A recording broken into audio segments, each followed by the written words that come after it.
بسم اللہ الرحمن الرحیم۔ اللہم صلی علی محمد وعلی آل محمد۔ السلام علیکم ورحمۃ اللہ وبرکاتہ۔ پرامن راہیں ہریانوی چینل کے ساتھ علی حسن میر ملک حاضر خدمت ہے۔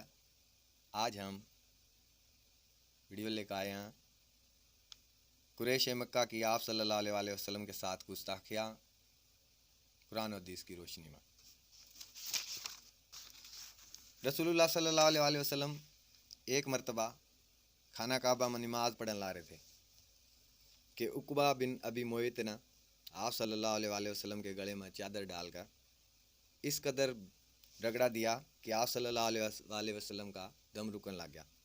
سیدنا ابو بکر صدیق رضی اللہ تعالیٰ عنہ نے پتہ چلا تو آپ رضی اللہ عنہ دوڑتے ہوئے آئے آپ صلی اللہ علیہ وسلم تو ان کے شر تو بچایا اور قریش تم خاطبوں کا کیا کہ تم ایک ایسے شخص نے اس لیے قتل کرو کہ وہ کہا کہ میرا رب اللہ۔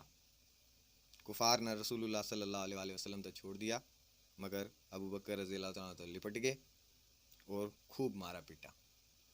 ایک مرتبہ کعبے کے صحن میں قریش نے آپ صلی اللہ علیہ وسلم تک گھیر لیا اور آپ صلی اللہ علیہ وسلم کی شان میں گستاخی تو پیش آئے۔ سیدنا حارث بن ابی حالہ نے پتہ چلا تو دوڑتے ہوئے آئے اور آپ صلی اللہ علیہ وسلم تا ان دشمنہ کے ہجوم اور شرارت تو بچانا چاہا۔ کفار نے سیدنا حارث تا واڑا ہی شہید کر دیا مگر آپ صلی اللہ علیہ وسلم پر دست درازی کی ان کی جرت نہیں ہو سکی۔ آپ صلی اللہ علیہ وسلم کے راستے میں جڑت آپ صلی اللہ علیہ وسلم رات کے وقت گزرتے کانٹے بچھا دیا جاتے۔ آپ صلی اللہ علیہ وسلم تو جس طرح تکلیف پہنچا۔ ایک مرتبہ رسول اللہ صلی اللہ علیہ وسلم کعبے کے صحن میں نماز پڑھنے لا رہے تھے، قریش بھی اڑے بیٹھے تھے۔ ابو جہل نے کیا فلاں مقام پر اونٹ ذبح ہوا، اس کی اوجڑی پڑیا کوئی لا کر اس محمد صلی اللہ علیہ وسلم کے اوپر ڈال دے۔ یہ سن کر عقبہ بن ابی معیط اٹھا اور وہ اوجڑی اٹھا لایا۔ جب آپ صلی اللہ علیہ وسلم سجدے میں گئے تو آپ صلی اللہ علیہ وسلم کی پشت پر رکھ دی۔ نبی صلی اللہ علیہ وسلم کی توجہ اللہ کی طرف تھی اس لیے آپ صلی اللہ علیہ وسلم نے پتہ نہیں لگا مگر کفار ہنسی کے مارے لوٹ پوٹ ہو رہے تھے۔ سیدنا عبداللہ بن مسعود رضی اللہ تعالیٰ عنہ بھی اوڑے موجود تھے مگر کفار کا ہجوم دیکھ کر ان میں جرت نہیں ہوئی۔ اتفاقاً سیدہ فاطمہ زہرا رضی اللہ عنہا جو بچی تھی وہ آگی اور انہیں آگے بڑھ کر باپ کی پیٹھ پکو وہ اجڑی تاری اور کفار تبھی برا بلا کیا۔ صحیح بخاری کتاب الاحادیث الانبیاء باب ذکر مالفی نبی صلی اللہ علیہ وسلم من مشرکین بمکہ۔ رسول اللہ صلی اللہ علیہ وسلم کے مکان پر پتھر پھینکے جایا کرتے تھے، گندگی وغیرہ بھی آپ صلی اللہ علیہ وسلم کے گھر پر پھینک دی جایا کرتی۔ ایک مرتبہ آپ صلی اللہ علیہ وسلم نے فرمایا اے بنو عبد مناف یہ بڑا پاڑے سری ہون کا تھم حق ادا کرن لا رہے ہو۔ صحیح بخاری کتاب الوضو حدیث 240 نمبر۔ پھر نبی پاک صلی اللہ علیہ وسلم نے سر اٹھایا اور 3 بار قریش کے لیے بد دعا فرمائی، اے اللہ تو قریش نے پکڑ لے۔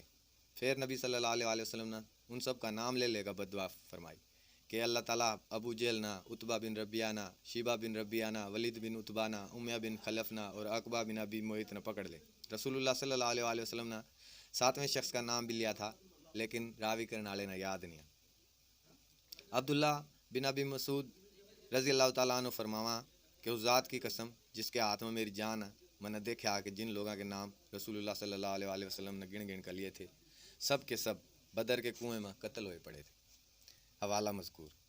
کدے آپ صلی اللہ علیہ وسلم کا نام شاعر رکھا جایا تھا، کدے آپ صلی اللہ علیہ وسلم تو جادوگر کے کا پکارے تھے، کدے آپ صلی اللہ علیہ وسلم نے کائن کے تھے اور کدے آپ صلی اللہ علیہ وسلم نے مجنوں کے کرے تھے۔ غرض کفار مکہ نے رسول اللہ صلی اللہ علیہ وسلم اور آپ صلی اللہ علیہ وسلم کی جماعت تکلیف پہنچانے میں کوئی کسر نہیں چھوڑی، کوئی کوتاہی نہیں کری۔ پھر بھی رسول اللہ صلی اللہ علیہ وسلم پورے عزم اور استقلال اور ہمت اور جرت کے ساتھ اپنے کام میں مصروف رہے۔ جب قریش نے اس بات کا یقین ہو گیا کہ ہماری کوششوں کا کوئی حسب منشا نتیجہ نہیں بنیا تو انہوں نے مجبور ہو کر دوسرا پہلو اختیار کرا۔ قریش نے جماعوں کو مشورہ کرا اور عتبہ بن ربیعہ تا اپنی طرف پیغام دے کر رسول اللہ صلی اللہ علیہ وسلم کے دورہ بھیجا۔ عتبہ آپ صلی اللہ علیہ وسلم کے دورہ آیا، بڑی نرمی کے ساتھ کہنے لگا محمد تو شریف خاندان کا، تیرا خاندان بھی شریف اور معزز ہے مگر تنا قوم کے اندر جو ہے نا فتنہ ڈال رکھا، یہ بتا کہ آخر تیرا کیا مقصد ہے۔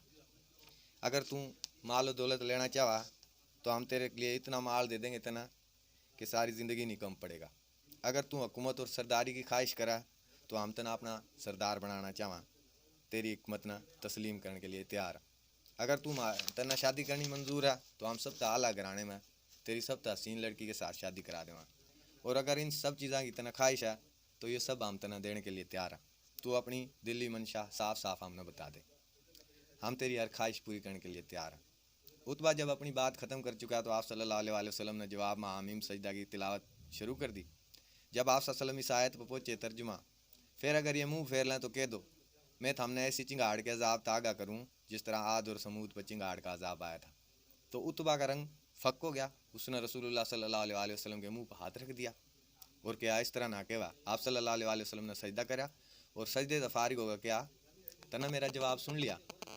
اتبا اڑتا اٹھا اور قریش کے پاس آ کر اس نے کہا میری یہ رائے ہے اس شخص نے اس کے حال پر چھوڑ دو. تم بالکل غیر جانبدار رہو. اگر یہ ملک عرب پر غالب آ گیا تو یہ کیونکہ تھارا بھائی ہے اور اس کی کامیابی تھاری کامیابی ہوگی. اگر یہ تب آ گیا تو تم سستے میں چھوٹ جاؤ گے. یہ سن کر قریش نے اتبا تھا کیا اس طرح لگا کہ محمد صلی اللہ علیہ وسلم نے تیرے پر جادو کر دیا. اتبا نے کہا جو جی میں تھارے آؤ وہ کرو, میں نے تو اپنی رائے کا اظہار کر دیا. ویڈیو مکمل ہوئی دوستو, پورا من رہے ہریانوی یوٹیوب چینل نے سبسکرائب کر لو, گھنٹی کا بٹن دبا لو جس طرح نئی آنے والی ویڈیو کا آپ نے پتہ چلا, اور ویڈیو لائک کرو, دوستوں کے ساتھ شیئر کرو, کمنٹ ضرور کرو کہ ہم نے پتہ چلا ہم کیسا کام کر لا رہے ہیں. اور اپنے بھائی علی حسن میر ملک نے اجازت دو, ملیں گے انشاءاللہ دوسری ویڈیو میں. اللہ حافظ.